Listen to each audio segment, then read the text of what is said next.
So I've never really spoken about this, but it's something I feel like I should speak about. What I have to say, I wish I could hear 12, 13 years ago when I lost my dad to a heart attack.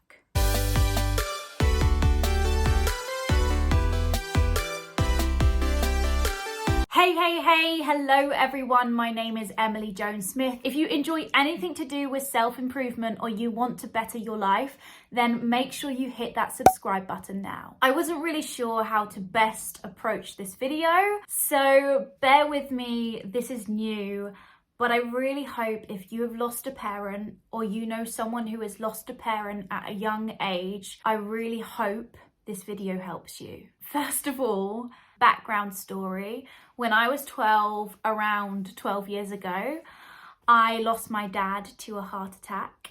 It was very sudden.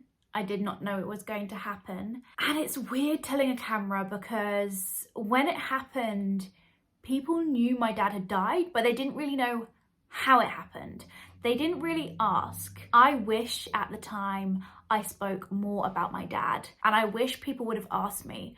But looking back, I feel like they didn't ask me out of respect because they didn't want to upset me or for it to bring up sad emotions. With that being said, the first thing I wish I did when I was younger was speak about my dad more, because it's sad to say that I have few memories of my dad. I was 12 and I know there's loads of things we did together. I know there's loads of times we spent together, but I could not tell you more than 2 memories or 3 memories that I have with him. And some of those memories actually come from looking at photographs or watching a video that he recorded. So it's not even from memory, it's my memory of a recording. Don't be afraid to talk to someone you trust and relive those memories. Write them down if you can't talk to anyone, but I wish I could remember more of him. The first feeling I remember from losing my dad was not sadness, but guilt. That evening was a Friday evening and he was playing football with his friends at our local sports centre. And when I was younger, I used to beg and plead my parents to stay behind and watch him. And that particular evening, I wasn't allowed to watch for some reason. I think it was a cold evening, it was windy and I didn't have enough layers on. But I remember thinking a lot when I was growing up, if only I could have been there that evening. If only I could have been there because I could have seen it happen quicker than everybody else, because I would have had my eyes on my dad. I would have been able to get help quicker.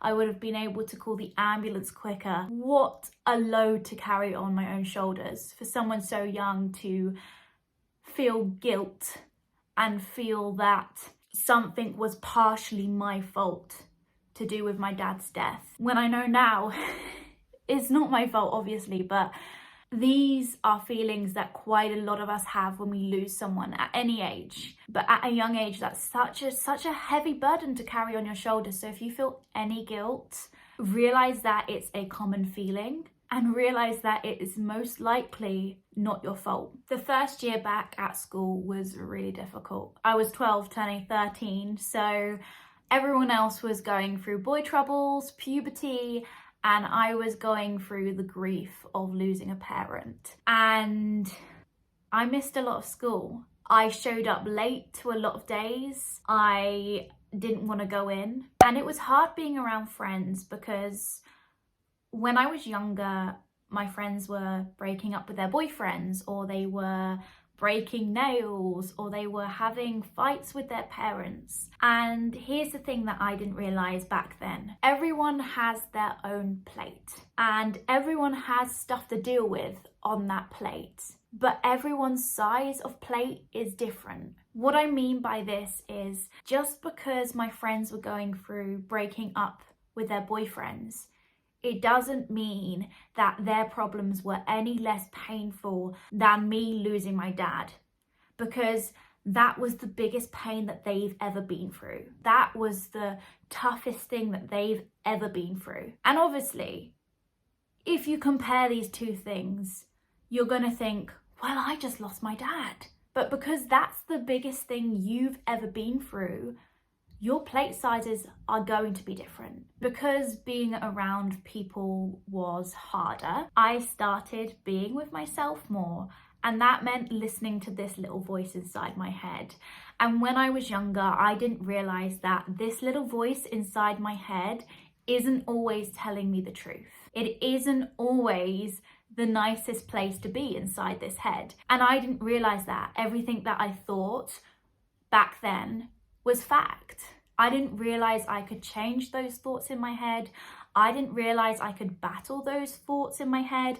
I didn't realize I could question those thoughts inside my head. Just everything I thought was fact.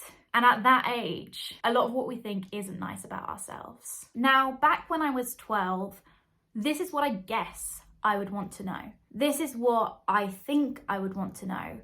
But I actually don't know what I would have wanted to know, because if you're watching this and you've lost a parent, there is nothing I can say to make you feel better. And I'm sorry if you clicked on this hoping that I could make things better. I hope in solidarity, I hope that me sharing this video with you creates a bond between us, that you realize you're not alone, but there's not much I can say to make you feel better. However, what I think I would want to know is, does it get better? And obviously, everyone's experiences are different. Everyone's timelines are different. But for me, things did get better. Definitely. But it took a bloody long time for it to get better. Now, I don't think time heals at all, but I think time does give you time to think. I think time does give you time to have a new perspective. I think time gives you time to go through different coping mechanisms. I think time gives you more time to be grateful for the experiences you had with your loved one, rather than resenting the ones that you're going to miss. So how do you make it better? For me, I had to stop ignoring the pain. I spent 4 or 5 years avoiding any emotion, any grief, until I had to notice it, because I was breaking down, I was crying. And in those moments where I wasn't crying, I was avoiding it. The thing is, you can't get through anything that you avoid. You have to sit with the thing. You have to let your body heal, your mind heal.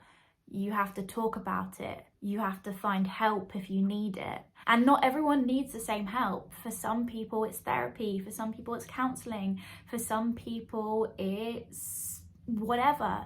For me, it was reading good books and changing my perspective, changing my mindset. Now, if little Emily was watching me right now, she may think, what a heartless person I've become to say this. But hear me out. It got to around 11 years past my dad's death date, and I realized that my dad's death sent me on this journey that I wouldn't have been on if he was still alive. And because of that journey, because of the people I met, because of the decisions I made, because of the things I learned, I was grateful for those things that I had that I would not have if he was still here. A slice of my heart, although I would do anything, absolutely anything to bring him back, I know that that cannot happen. So instead, my heart found gratitude for those things that happened because he is gone. So my heart is more grateful that he is gone than sad now. And I think partly that's because it's a better way than being sad, but it took me a long while to get to that place. It took me a really bloody long while to get there, but I did. And I'm in a great place when it comes to the loss of my father. It doesn't mean I don't miss him. It doesn't mean that I'm sad about future events coming up that he won't be at, but it means I'm happier, healthier, wiser, stronger, more compassionate, and all those things. You see, I lost my dad at a young age, and I don't have a clue what to say to you. I don't have a clue what to say to myself at 12 years old, other than whatever you do, however hard it gets, whatever is to come your way next, please just hang on. No matter how hard it is, Do what you can to survive, even if it's just staying alive. You've got this. You're stronger than you think you are. You're wiser than you know, and you're braver than you ever thought you could be. I'm sorry that you had to go through this. I really am sorry. But you will be a better person because of it. There will be some meaning that you find because of it, because you can't find positivity in these situations, but you can find meaning. My comment box is always open, and if you don't want to be public with those comments, find me on Instagram. Thank you for even clicking on this video.